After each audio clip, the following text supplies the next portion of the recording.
Hi, friends, welcome to our channel Wiki Productpedia, where we review products, share original buyer feedback, and all the genuine information available in the common domain.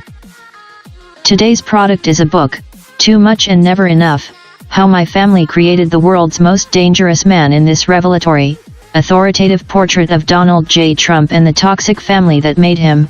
Mary L. Trump, a trained clinical psychologist, and Donald's only niece, shines a bright light on the dark history of their family in order to explain how her uncle became the man who now threatens the world's health, economic security, and social fabric. Mary Trump spent much of her childhood in her grandparents' large, imposing house in the heart of Queens, New York, where Donald and his 4 siblings grew up. She describes a nightmare of traumas, destructive relationships, and a tragic combination of neglect and abuse. She explains how specific events and general family patterns created the damaged man who currently occupies the Oval Office, including the strange and harmful relationship between Fred Trump and his 2 oldest sons, Fred Jr. and Donald. A first-hand witness to countless holiday meals and interactions, Mary brings an incisive wit and unexpected humor to sometimes grim, often confounding family events. She recounts in unsparing detail everything from her Uncle Donald's place in the family spotlight and Ivana's penchant for regifting to her grandmother's frequent injuries and illnesses, and the appalling way Donald, Fred Trump's favorite son, dismissed and derided him when he began to succumb to Alzheimer's.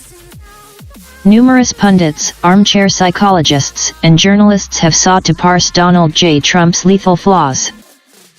Mary L. Trump has the education, insight, and intimate familiarity needed to reveal what makes Donald, and the rest of her clan, tick. She alone can recount this fascinating, unnerving saga, not just because of her insider's perspective but also because she is the only Trump willing to tell the truth about one of the world's most powerful and dysfunctional families. About the author, Mary L. Trump holds a Ph.D. from the Derner Institute of Advanced Psychological Studies and taught graduate courses in trauma, psychopathology, and developmental psychology. She lives with her daughter in New York. Gerald T. Slevin says this is an insightful, well-written, yet disturbing book by Mary Trump, Ph.D., an experienced psychologist, about the continually warped and lifelong misbehavior of her emotionally damaged uncle, President Donald Trump, and his dysfunctional family history that helps us to understand better his misbehavior. My Harvard law mentor, later Watergate prosecutor, Archibald Cox, was shocked by Nixon's misdeeds. He would be in disbelief at the greater and ongoing misdeeds of Trump, who has now corruptly commuted Roger Stone's sentence to assure Stone would not testify about Trump's pivotal and disloyal role in Russian rigging of Trump's 2016 election. Even Nixon did not abuse his presidential powers of commutation and pardon. Almost 50 of Nixon's accomplices, including 2 attorney generals, were later convicted of Nixon-related felonies after Nixon resigned. AG Bill Barr, Rudy Giuliani, Mike Pence, et.al. surely have noted this nervously as they likely work on their individual pardon requests. Drive. Mary Trump confirms that there is both a continuous history and calculated method to her Uncle Donald's seemingly lifelong psychological disorder. His constant goal has been to advance his personal interests only, to hell with everyone else, including his siblings, his wives, and even his children and their children. His lifelong record, Mary narrates, has involved continually cheating, lying, cruelty, revenge, bullying, unfaithfulness, betrayal, greed, lust, and worse, all of which clearly remains part of his daily toolkit. Drive. Mary Trump's excellent book also indicates that Uncle Donald can be expected to do whatever he possibly can to try to stay out of jail and to survive after he loses this November's election. Trump's defensive efforts will be pursued regardless of who gets hurt, whether hundreds of thousands of senior COVID pandemic victims or even more school children being forced to attend unsafe schools in order to help inflate further the Federal Reserve's already inflated stock market to help Donald's rapidly diminishing re-election prospects. With only 4% of the world's population, the US has suffered from 25% of the world's COVID cases and almost 25% of the world's COVID deaths. Why are Americans suffering at 6 times the world's average? Why are many millions of more Americans unemployed than European workers? The most evident reason is the self-interested, corrupt, incompetent, and reckless leadership of Donald Trump explained in this book. This book makes clear that Trump's father subsidized Donald's earliest business failures and funded, with an inheritance of hundreds of millions of dollars, Donald's subsequent business failures that Donald often still tries hard to keep secret. Of course, his 4 significant business bankruptcies were not hoaxes, nor can they be blamed on the fake media. These colossal failures indicate Trump's long-standing managerial incompetence that hundreds of millions of Americans are seeing almost daily at present, while tens of thousands of them perish monthly due often to his mismanagement of the COVID response. Mary Trump has filled in many blanks that help explain how Trump became such a cruel, corrupt, ruthless, and self-centered person. An overbearing father, an underbearing mother, unprincipled siblings, inherited wealth, a spoiled upbringing, a flawed personality with limited intelligence from the get-go, etc., have all produced a person who is now a clear and present danger to the public health, economy, and security of the U.S., as well as of the world generally. He just doesn't care other than about himself, and this book makes a strong case that he cannot care if he even wanted to.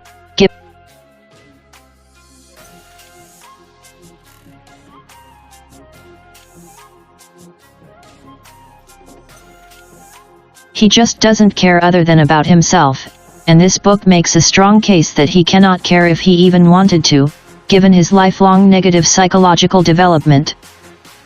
Truly, as one top psychiatrist who has followed and written about Donald's psychological history closely expressed, Trump is now an evil person, as this psychiatrist noted recently in a TV interview discussing the importance of this book.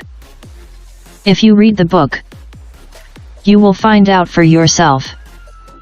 With the U.S. Supreme Court's recent decision giving the state prosecutor in Manhattan a clear path to Trump's financial and tax records, Trump now knows he cannot avoid facing Nye's criminal laws against financial and tax fraud.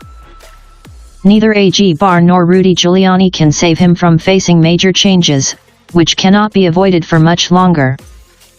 Trump may think he can buy some time by getting re-elected president, but he can neither rig nor stop the New York investigations of his siblings and his children's seemingly criminal conduct. Trump cannot pardon himself or anyone else for New York state law crimes, nor pardon himself for federal crimes despite some of his followers' wishful thinking to the contrary. Even if Trump pardons Pence, then resigns, followed by President Pence pardoning him for federal crimes, Trump would still face potentially serious state criminal charges in Manhattan. Donald Trump's goose is cooked. All that is open is how soon will the legal fire begin and how long it will take to cook. But Trump won't likely give up without first pulling out all stops, no matter who else gets hurt in the process. He can be expected to refuse to accept Joe Biden's victory, by claiming without evidence election fraud. Trump can also be expected to try to provoke some of his heavily armed racist supporters to rebel against his election defeat. This prospect is evident in many of Donald's actions and statements, including his calling Black Lives Matter protesters terrorists, his tweeting with the implicit approval of a link to his 2 heavily armed supporters menacingly pointing their weapons at peaceful Black Lives Matter protesters, his well-planned use of federal troop and police resources to attack peaceful protesters near the White House, his defense of violent Charlottesville white nationalist successes, his constant reference to protecting Second Amendment gun rights, etc. This over-the-top approach to local situations was recently adopted by Trump's very supportive Georgia governor, who unnecessarily sent into Atlanta National Guard troops to deal with some violence already being handled adequately by Atlanta police. The possibility of Trump provoking an armed rebellion to justify his using federal forces, to enable him to stay in power longer, cannot be overlooked.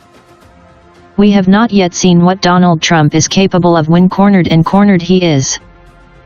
Of course, Trump is not beyond doing the unthinkable, as we have learned so often during the last 4 years. He may even seek asylum and protection in Moscow, Beijing, Pyongyang, or Istanbul to join one of his good autocratic friends.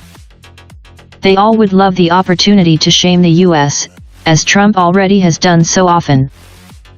Stranger things have happened under this president. All Americans, as well as all people of goodwill in the world, owe Dr. Mary Trump a debt of gratitude for her valuable and timely book explaining the cause of so much grief. Mega Make America Grieve Again. Stacey Harlan says the book consists largely of sophomoric psychobabble purporting to delineate the psychological underpinnings of Donald Trump. The author's hatred and contempt for her subject eclipse the few interesting familial vignettes, ultimately producing a remarkably boring book that is also plagued by extreme leftist hyperbole. FL Gals says I find it difficult to read anything when an author writes about events that happened before they are born, in which very intimate details are given. I assume she has relied on her specialty to fill in a lot of psych into on her great-grandparents, grandparents. How could she possibly have any truth or first-hand knowledge of what her grandparents' emotional and mental states were in their early lives? Yet, she writes with intimate details as if she was present and with an educated adult view. I would never try to label my grandmother's feelings and thoughts throughout her life. From the beginning her intent is obvious. She hates her uncle, President Trump. Everything from that point carries this same tone. Funny, but she seems to have that judgmental personality her uncle displays on Twitter. I would tell others just read the many online reviews and you will get the main points without spending money. You can love him, you can hate him, but surely you cannot ignore him. Leader of the most powerful nation, yet the question to its citizen, did they choose right? Review the most devastating, most valuable, and all-around best Trump book since he started running for president. In the vast Trump literature, this one is something new. What this book does do is help us understand him, offering the most incisive rendering yet of why he is the way he is. Politico. Mesmerizing beach reading and a memorable opposition research dump. It is salacious, venomous, and well-sourced, yet the narrative remains compelling. The Guardian, a delicious tell-all that does in fact tell all in a way one longs for a tell-all to do. Vogue, dripping with snideness, vibrating with rage, and gleaming with clarity, a deeply satisfying read. Kirkus, Mary Trump's compelling saga of one very unhappy family does more than just provide probing insights into her uncle's disturbing inner world. It's also a first-rate primer on the chaotic inner workings of an administration that has shocked the world by failing to take the basic steps required to keep Americans safe during the coronavirus pandemic. Boston Globe. After many, many Trump books, this is an essential one. Vanity Fair. A deftly written account of cross-generational trauma, Mary Trump brings to this account the insider perspective of a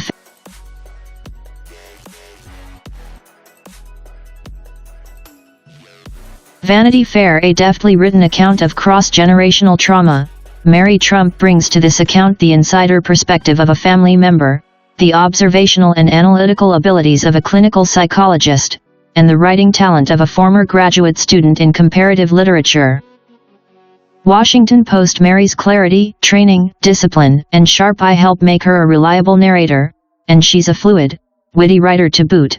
She's a true insider in an era when insider accounts of the president are a dime a dozen and that what she's written is likely to be indelible. Bloomberg. Mary L. Trump comes closer than anyone to describing the making of a seemingly heartless person who won his way to the White House. An insightful, well-crafted memoir. CNN. Thanks for watching. If you want to buy this book, the link is in the description. Support us by subscribing to our channel. Thank you.